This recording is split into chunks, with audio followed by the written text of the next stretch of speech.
തിരികെ വീണ്ടും വാർത്തകളിലേക്ക്. CPM പാലക്കാട് സെക്രട്ടേറിയറ്റിൽ നിന്ന് മുൻ MLA VK ചന്ദ്രനെ ഒഴിവാക്കി. 11-അംഗ സെക്രട്ടേറിയറ്റിൽ 5 പേർ പുതുമുഖങ്ങളാണ്. ഗോകുൽ VS വിവരങ്ങളുമായി ചേരുകയാണ്. ഗോകുൽ, ചില വിഭാഗീയ പ്രവർത്തനങ്ങൾ എന്ന ആരോപണം ഉന്നയിക്കപ്പെട്ടതിനെ തുടർന്നാണ് ഇപ്പോൾ ഈ പാർട്ടി നടപടി എങ്ങനെയാണ് ഉണ്ടാകുന്നത്? എപ്പോഴായിരുന്നു?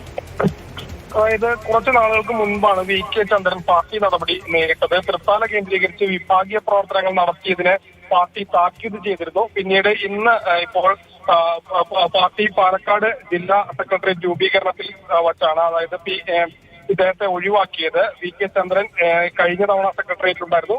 VK ചന്ദ്രനെ സെക്രട്ടേറിയറ്റിൽ നിന്ന് പുറത്താക്കിയ അദ്ദേഹം PK ശശിയുടെ പക്ഷക്കാരനായിരുന്നു.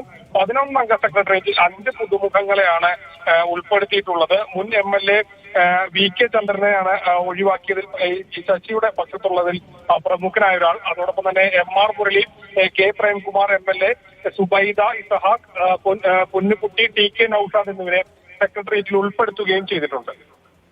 ഗോകുൽ VS ആണ് വിവരങ്ങൾ നൽകിയത്. പാലക്കാട് പാർട്ടി നടപടി CPM-ൽ നിന്ന് പുറത്താക്കപ്പെടുകയാണ് VK ചന്ദ്രൻ. പാർട്ടി പാലക്കാട് സെക്രട്ടേറിയറ്റിൽ നിന്നാണ് മുൻ MLA കൂടിയായ VK ചന്ദ്രനെ ഒഴിവാക്കിയിരിക്കുന്നത്.